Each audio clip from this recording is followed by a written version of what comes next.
But the West community letting them off just by calling it Islamophobic. There is nothing called Islamophobic. Why we are not having here in UAE Christianophobic or Jewophobic? We don't have it here. There have been genuine prejudices that people have had against Muslims over time, especially since 9/11, and people have faced real discrimination.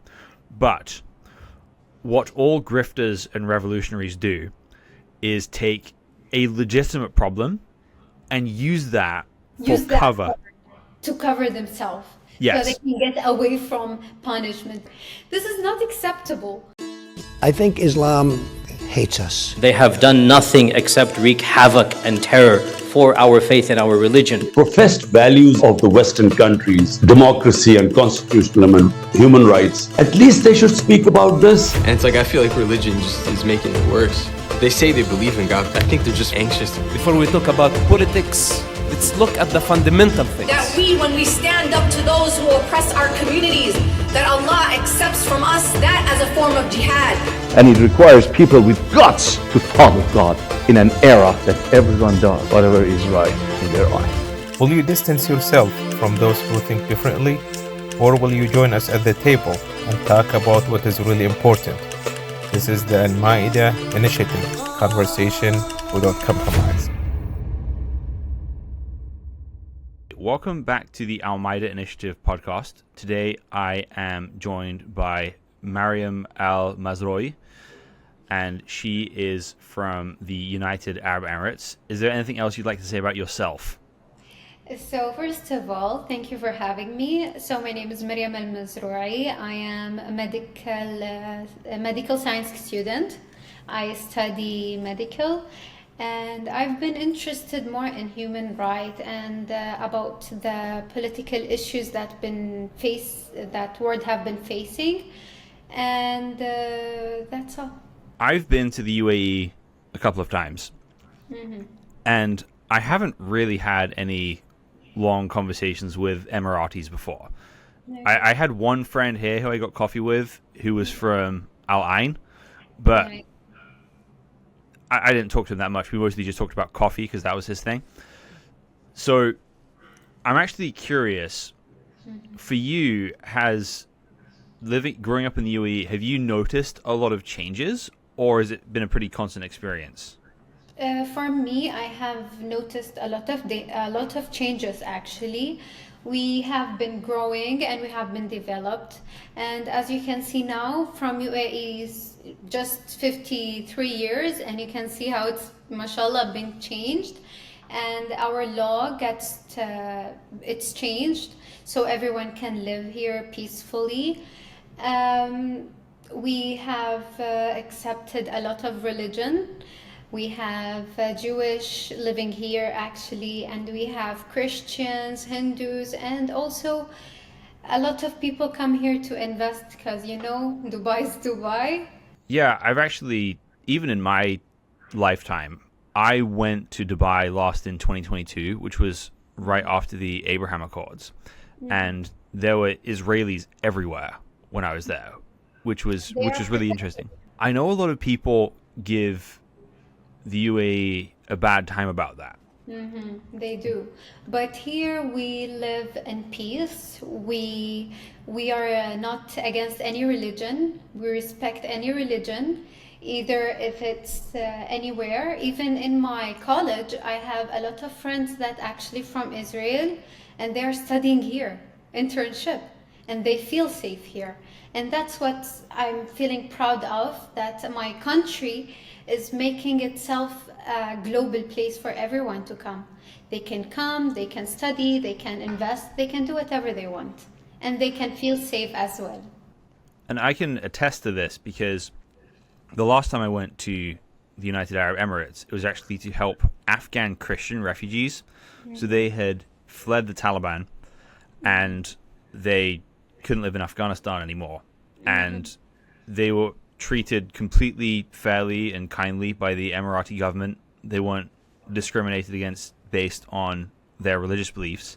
And of course they will, because basically one of like the, we the, are gov- the UAE government respectful and gave each we, Afghan when like anyone needs $1,500 help, we are cash here to as help. they're As you leaving can see, we the have United done a Arab, lot of Arab help Emirates to every country, to the US. So like they had a Syria, generally good experience in the UAE. Palestine, Ukraine, Of course they will, Lebanon, because this is and UAE. a We lot love of areas that need help. like We are we respectful, like to stand and by them, so we can show when them anyone needs that we are help, here we are for here you to whenever help. you As you need can us. see, we have done a lot of help to every country, like Syria, Palestine, Ukraine, Lebanon, and a lot of areas that need help. Actually, we like to stand by them so we can show them that we are here for you whenever you need us.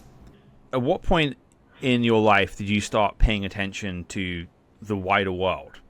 Like, clearly you're engaged in like politics and news and everything going on in the world. Is that something that was just kind of innate in you, in your family culture from the beginning, or is that something that happened later? That thing happened when I started my college. I started to learn about a lot of people and how back home how they lived and how they suffered. Like I have Palestinian friends, I have as well Israeli friends, Lebanon, and like when they come and we talk, I feel what they feel and I feel bad for them. That's when I start to dig deep into politics. This whole conversation started because you are concerned about the way that the West is interacting with people like the Muslim Brotherhood. No, I've always been concerned about Muslim Brotherhood and ISIS and Hamas and a lot of places. I don't know why they accept them. Like our country, UAE, we ban them to come to us. We ban their activities here. But in the West, they live freely. They can commit a crime without punishments. They can get money to send to ISIS groups and Muslim Brotherhood, and they have like really extremist ideas that may affect their countries. So as a UAE, the safest country in the world, ban them. Why do the West accept them? And why do they not do background check on the person who is going to get the citizenship? I think I've figured out some of why this happens in the West. For the votes, of course. I mean, I think that's part of it, but I think a lot of this is a lot more mundane. So I run an organization here in Seattle in America where we facilitate friendship and worldview conversations between Christians and Muslims. So I've been studying the Muslim world for about 12 years now. That's great. And it's something I'm very interested in. But I think what happens in the West is the West, like the United Arab Emirates, values the meeting and communication of different cultures. That's something that is a shared virtue, I would say, between our two cultures there. But in the West, that used to be based on a Christian worldview ideal. And the idea is, in the Bible, we're taught to love our neighbors, to welcome strangers, and we believe God is doing things in all cultures across the world, and that's to be celebrated. And we have things to learn from everybody. But you have a clear standard of what is right, what is wrong, and what is acceptable and what is unacceptable. Of course. Like what happened in the West, the case of the rape, what I saw, I felt so sorry. Because here in UAE, if someone rape a girl underage, he will get punished immediately. But there in the West, they are using something called Islamophobic. What's Islamophobic? There is nothing called Islamophobic. So they are using card Islamophobic to get away from the consequences. And they did get away from it. But crime is a crime. Whoever committed a crime must get the punishment. but the West community letting them off just by calling it Islamophobic. There is nothing called Islamophobic. Why we are not having here in UAE Christianophobic or Jewophobic? We don't have it here. Or they can use it in West, but there is nothing called Islamophobic actually. So they are using this card to get away from the punishment. And I am totally shocked how the government is letting them go away from the punishment. The problem in England especially, and to some extent America as well, although I'm from England, I now live in America, it's worse there than it is here, is this political correctness mindset that people are constantly afraid of saying the wrong thing or being perceived as prejudice or racist. And what that means is people are not asking difficult questions. And the other problem with people in England is they don't know what they believe. So if you believe in Christianity and you believe that learning from other cultures is good, those things go together very well. Yes.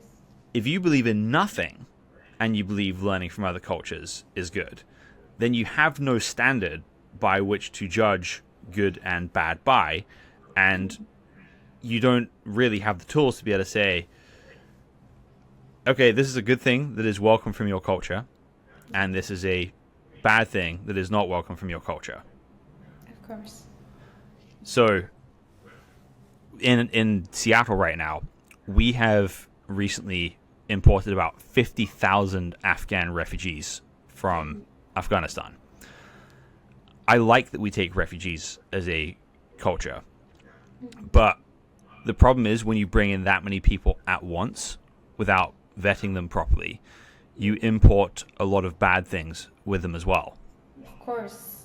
I believe like accepting refugee is a good thing, but before doing that, you must do a proper background check to see if this person is actually like going to be helpful or going to like bring extremist idea with them to your country. You have to do a proper checkup before accepting anyone as a refugee or as a citizen. So here's the problem in the West. In the United Arab Emirates, you know how to test people's ideology. Yes. In order to do that, you have to know enough about Islam to be able to discern between people who are going to be helpful and people who are going to be problematic. And that's what the West doesn't currently have the tools to do. One, because it's ignorant about how the Islamic world works. Two, because it's scared to appear racist or Islamophobic and therefore cannot properly vet people. It's both actually going there. I think Islam is pretty clear, and in our book, which is Qur'an, you can see that we have a lot of things that's clear, that's saying we have rights as women, and rape is not, it's forbidden. And actually, you can learn a lot from it. Like you can, even nowadays we have ChatGPT. You can ask ChatGPT and take the information from it. But what they are doing there, they are like scared to be looked at racist. So they accept everything from that group, that's Pakistani Muslim group, the rapists. They see everything as Islamophobic, but that's not true. This is a crime that's been committed. This criminal must be punished. So other criminals or other people who think to do the same will not follow him because he's not getting punished. So khalas, rest of the people will commit the crime and will go on with it like, okay, I didn't do anything. He get out from it. I'll do as well. So if you were to help design a background check for people from Muslim countries who are moving to the West, how would you go about figuring out who the West should take and who the West should not take? They can build where in the government they can build this place that's for Muslims. Like they can check. The Muslims can take a proper check background on the people, and they can see that this person have extremist idea, or this person is peaceful and it need help. That's why he came. Like they can do something in the government. They can upgrade themselves. They can ask for help actually from everywhere. Everyone gonna help him. One thing I appreciate about the UAE is going in, I think there's a clear understanding of what the deal is. You're not going to be publicly disruptive. So as a Christian, for example, going into the UAE, I know that if I publicly insulted Islam in the UAE, I'd probably get in trouble for that. If I stole something. Even if you did something wrong in your religion, which is Christianity, you can even get punished on this. Because here we respect every religion. If you came here and you disrespect anyone or any religion or any country, you will get punished, because the UAE have strict laws that shows everyone our law. Like if you came here, you can come, you can have fun, you can do whatever you want, but respect is a must. And you have to follow our rules. Yes. So for example, as a Christian, I don't feel like I could go and preach publicly in the mall, but I have a sense that I could talk to anybody about whatever I wanted to talk about, and I'd be generally left alone. Like, my understanding is churches in the UAE are basically free to teach whatever they're going to teach. One advantage that you have that we can't quite replicate, at least at scale, is so many of the people there are expats. So everyone's visa is kind of dependent on them being a law-abiding citizen, and if they mess with that, then the contract is up and they have to leave. Yes, of course. Here in UAE, when you apply for a visa, you apply for a visa, they're gonna go and take a proper background check on you. Then they are going to accept you. Then you can come here and work as much as you want. But if you have some extremist idea or some bad behaviors or a lot of law breaking, of course, then there is a big problem there. Whereas I think when people come to the West, there's not a clear standard that's explained to people. Nobody's explaining, okay, this is what it means to be able to live here. So for a lot of the Afghan refugees, what we've had to explain to some of them is, if your wife wants to stay in the house and never leave and cover up, that is absolutely fine. She is more than welcome to do that here. But if you're forcing her to do that and beating her if she doesn't, that is a crime, and you could go to jail and be deported for that. Even here we have it as a crime as well. We are here, we are protecting women's, we protect children's as well, even if we have a family issues that father beating his children, school can report it as well, and then it will commit as a crime. So we have a strict laws about these things. Even if your daughter didn't go to school for several days, they will call the family and ask why did she didn't come. And then if you have if she's have medical issue, you must have a report for it, or then there is strict laws against it, because you cannot. We are here, we like everyone to be educated. We want everyone to be successful in their life and depend on themselves. So if you are not allowing your children to be dependent and go to school and learn, then you'll face some issues with the government, because this is not allowed here. So I'm actually curious. When you're in school, are most of the other students Emiratis, or do you go to a sort of mixed school with people from all different countries? No, I go to a school which is a government school as well. Everyone is from everywhere. Literally, everyone is from everywhere. I can see I have a lot of Egyptians friends, Iraqi friends. I have as well Syrians, and I've never had, to be honest, like an international, which is from UK, USA, and these places. But we have teachers that's from UK and USA and French, actually. We are educated like from kindergarten to high school English, but with Arab subjects it's going to be in Arabic, like Islamic and GCC, social, like that. It's also in Arabic, and as well as Arabic subject. It's going to be in Arabic. The rest of them, like physics, science, mathematics, biology, chemistry, it's all in English.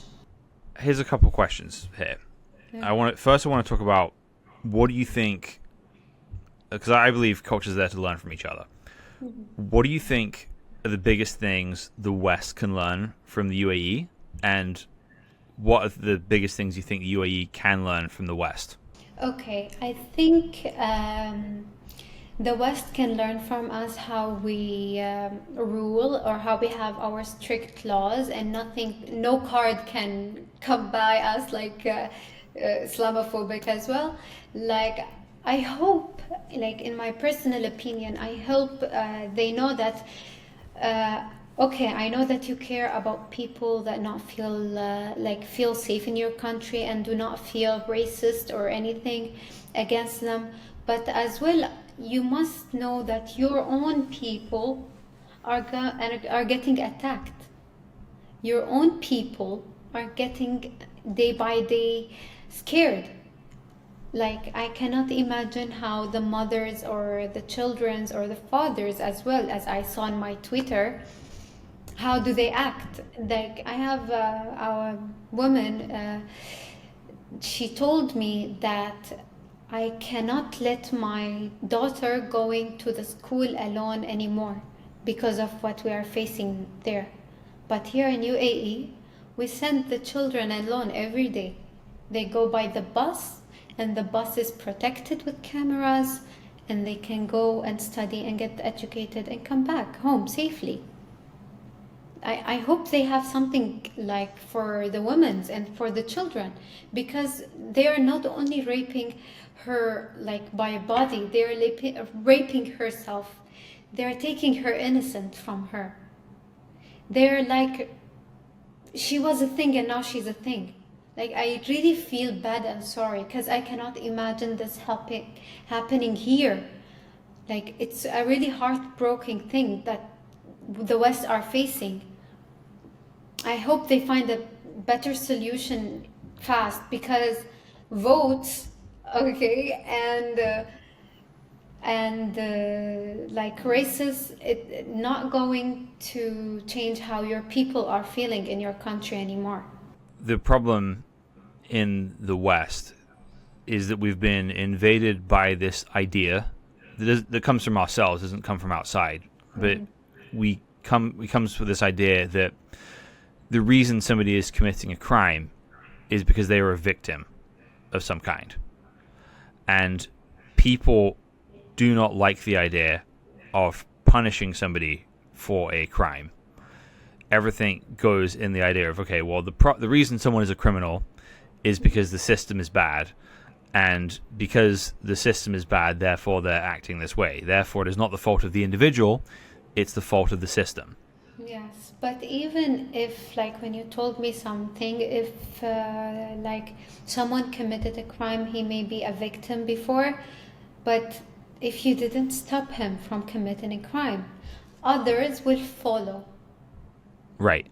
Others will follow because they see that this person who committed the crime is not getting punished.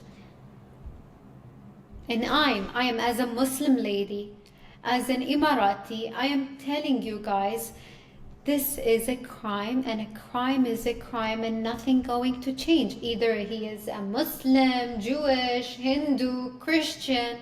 Crime is a crime. No religion is involved.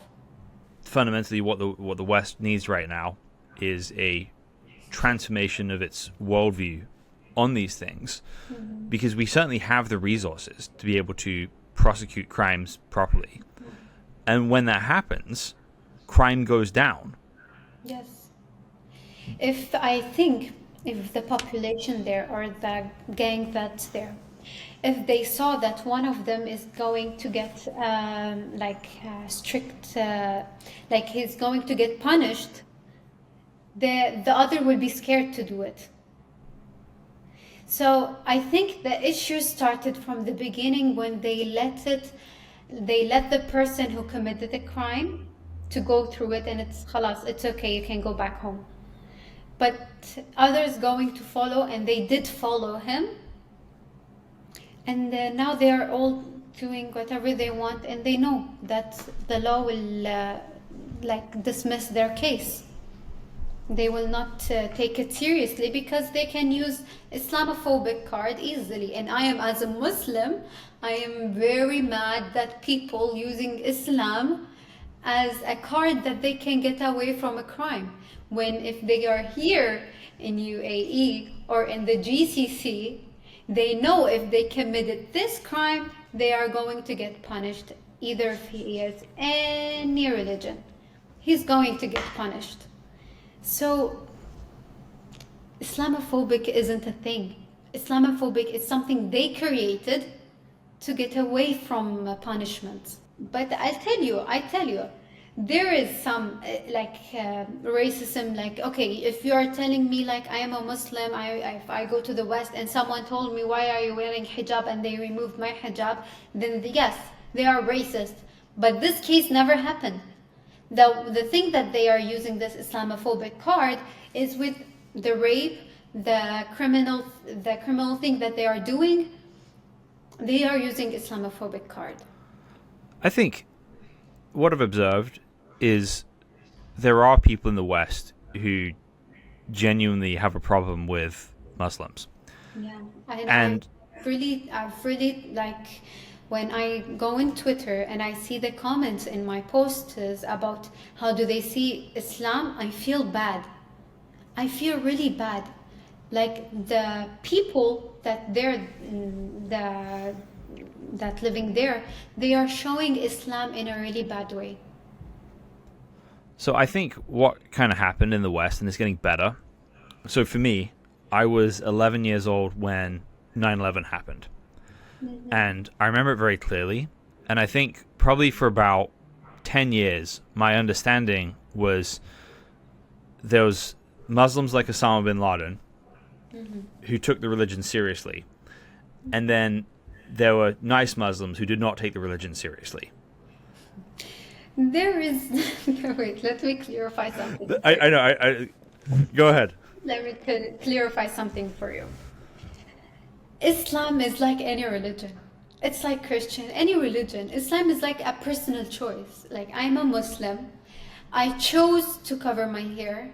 I chose to wear abaya. And other Muslims can choose to never cover their hair. They can choose to not wear abaya. But they practice Islam. There is no such a thing like a good Muslim and a bad Muslim. All Muslim is in one line.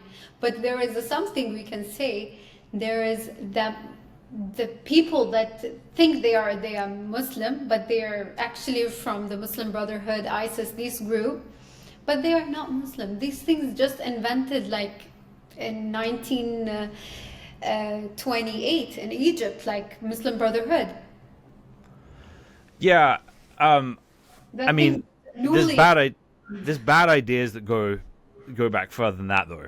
But yes, sure. A lot of the modern movement comes from Sayyid Qutb and the Muslim Brotherhood, for sure. Mm-hmm. But if you go back to like the beginning of Islam, mm-hmm, you have the Khawarij from the beginning, right? Mm-hmm. So you've always had groups like this you've always had some people who are trying to build something, and you have other people in this revolutionary mindset that want to tear everything down. Yes. And this revolutionary mindset exists in the Muslim world with people like the Muslim Brotherhood, and you have people that want to build things like the UAE and I'd say Saudi Arabia as well. I'll tell you something. Muslim Brotherhood and ISIS and these kind of group, they are focusing to be like, they have a mindset that Muslim must like in the 17th century actually, they still stuck there. They want the old world. They don't want the advanced. They don't want what we are going through. They want women stay home. When her husband died, she got married again and just brings children and this. And no, here we have something different. Women have rights, and even this things is in the Qur'an. Women have rights. Woman can do whatever she wants. You know that if a woman have like if she work and she has her own salary, she doesn't have to provide for home. The man who got married to her, he have to provide her home, but he have to support her as well and never force her to provide at home. So Islam shows the woman's right, but there in these groups, they are not showing it. They are ruining it. Like they are burying it, you know? They are making women as slaves, actually. Yeah, well, I think essentially what's happening here is you have the Quran, and then you have the Sunnah, which is vast, and then you have different scholars who are drawing different things out of it and leaning on different traditions. And there has always been a battle throughout history for the soul of the Muslim world. Yes. And I think people in the West do not understand that. And they flatten everything.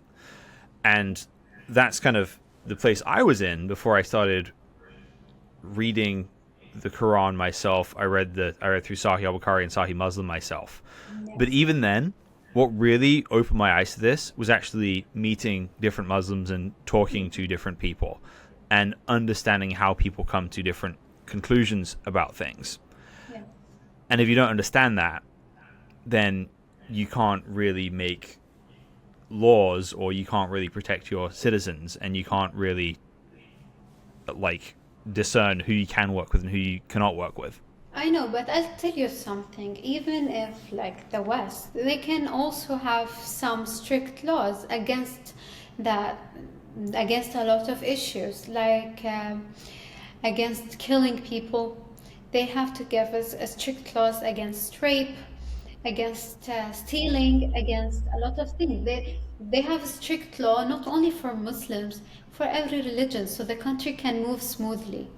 Right, and that used to be true. I think if you were in the West 15 years ago, you would feel that a lot more, especially in America. But in my 14 years of living here, there were certain things during 2020 that made things discernibly worse here.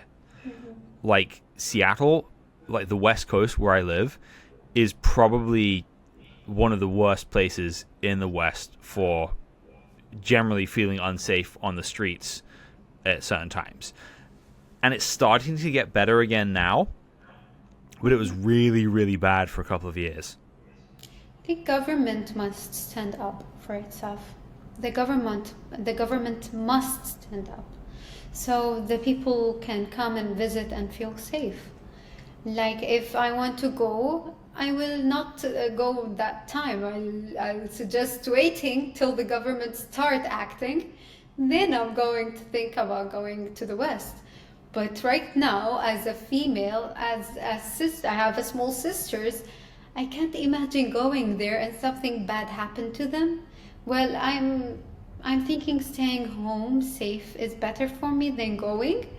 So inshallah, one day when the government start acting and getting herself up, and we can go and visit there. No, this is actually really embarrassing, because if you asked people in the West, every time somebody's considering going to the Middle East, a question I'll get asked regularly is it safe for me to travel as a woman alone in the Middle East? And the question is, depends where. But the fact that the people would perceive the UAE as a Gulf state, as maybe less now, but they'd ask that question. Whereas now, it's significantly more dangerous to be alone as a woman on the west coast of America than it would be in the UAE or Saudi Arabia currently. And that's embarrassing. Like, I love my city, but it's so embarrassing how bad we are at protecting people. I really feel sorry. I really feel bad and sorry about what I have read when I tweeted 3 days ago. I have read a lot of heartbreaking stories. I have read about every mother who have daughters and who have sons. They are really like shocked, and they don't know what to do. Like, I have some mothers saying, I don't know how can I send my children to school? And this is the smallest thing, or to the garden, or to the playground, or even in the place like in front of the house. They cannot go because she's scared, because she knows that if something happened to her, she will feel guilty. So I feel really bad. Like, I really do feel really bad. I hope like the country start acting up and start working on itself to provide these women and these children who must be protected by the government. It's the normal human right. They must be protected by the government to start act up so they can feel safe again. I think one thing that's important to talk about is that every single country and culture on earth has bad elements to it, and is going to have crime in one way, shape, or form. And like, there's definitely some shady stuff that happens in the UAE. The difference is that all happens, it's all hidden, right? It's all, people are afraid of the government there, so it keeps it underground. Whereas in the West right now, because the government is not acting decisively, this stuff is bubbling up to the surface. So criminals are ruining regular people's lives. Let me tell you something. Every country has its own issues, but like for me, what I have learned and seen here, even if we had a lot of issues, or even if we have a crime, the government will start acting fast. The police, the hospital, or anything, they will start acting like in a short time, and the case will be closed and the criminal will be punished as fast as we can, because we want others to feel safe here. We don't want one crime or one thing will ruin our reputation. We act. We want to solve. We are not sitting and Christianophobic. I'm using this card because it's really embarrassing that I can say Islamophobic or Christianophobic or Jewophobic. Like, there's no phobic in these issues. It's criminal. So I think, again, what's happened in the West with, Islamophobia, let's call it that, is there have been genuine prejudices that people have had against Muslims over time, especially since 9/11, yes. and people have faced real discrimination. But what all grifters and revolutionaries do is take a legitimate problem and use that cover. To cover themselves. Yes. So they can get away from punishment. This is not acceptable. You cannot do a crime and use the card of Islamophobic to cover yourself up. No, like I know you can tell me. I know there's some Muslims that have been like having a hard time living in West, and because of like a religion issue or of some racism or anything. But you can use that card, but you cannot use it to hide yourself from any crime you have committed. We have to get better at not feeling guilty when people throw these words at us, because you have to understand revolutionaries will always use stuff like this. They take a legitimate cause and use that legitimate cause to infect their ideology into people who mean well. Mm-hmm. So we've done what the West can learn from the UAE. Are there any things that you think the West does well that the UAE can learn from? Actually, I will not say we can learn from, but we have already learned from the West, like with the educational things and like involving English and a lot of languages into our culture. Like we have already been learning from the West, but I hope the West start acting and start learning. Because it's not a bad thing to admit that you have learned from other countries, but it's a bad thing when you're not learning and you're keeping your country down. So your people will not feel safe anymore. Now, what are your hopes for the future of the UAE, right? What do you hope is next for what comes next for your country? I hope people come to the UAE to see how is the true Islam is here. And to see how we in UAE respect every religion in earth. Even if the one who doesn't have a religion, we accept him and we also welcome him to our country.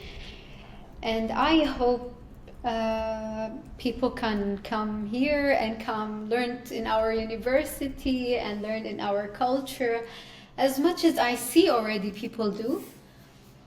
But I hope in the future more of them come.